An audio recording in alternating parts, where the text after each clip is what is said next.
बिस्मिल्लाहिर्रहमानिर्रहीम। अस्सलाम वालेकुम। पीवीटी न्यूज़ एचडी के साथ मैं हूं सोहेल चौधरी। नजर डालेंगे आज की अहम खबरों पर।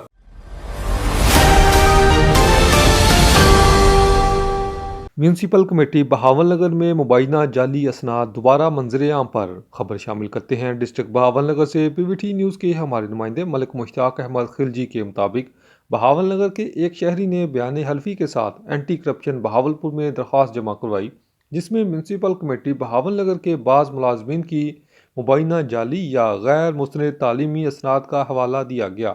शहरी के मुताबिक 15 जुलाई 2019 को एंटी करप्शन से भी इसी नौयत के खदशात जाहिर किए गए थे, ताहम इस वक्त कोई हतमी कार्रवाई नहीं हुई। शहरी का मौक़िफ़ है कि बाज़ मुलाजमीन ने मुबैना तौर पर गैर मुस्तनद असनाद के ज़रिए सरकारी तकर्रियाँ हासिल की और बरसों तक मराद से मुस्तफ़ीद रहे, जबकि कुछ रिटायरमेंट के बाद भी हुकूमत पंजाब के साथ मुआहदा करने वाली कंपनियों में खिदमात अंजाम दे रहे हैं।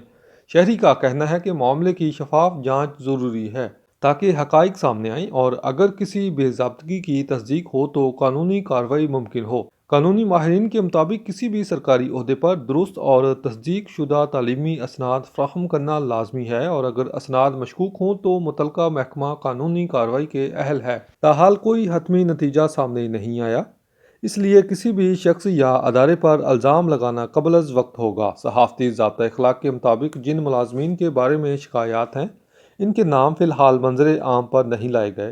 तहकीकाती अमल के दौरान मौक़िफ़ तलब किया जाएगा ताकि खबर गैर जानबदार और मुतवाज़न रहे। शहरी ने जोर दिया कि इस मामले का मकसद सिर्फ अवामी मफाद, शफाफियत और कौमी वसाइल की हफाजत है। ये रिपोर्ट शहरी की दरख्वास्त और दस्तावेज़ात की बुनियाद पर मुरतब की गई और किसी फ़र्द या अदारे के ख़िलाफ़ हतमी फ़ैसला नहीं देती।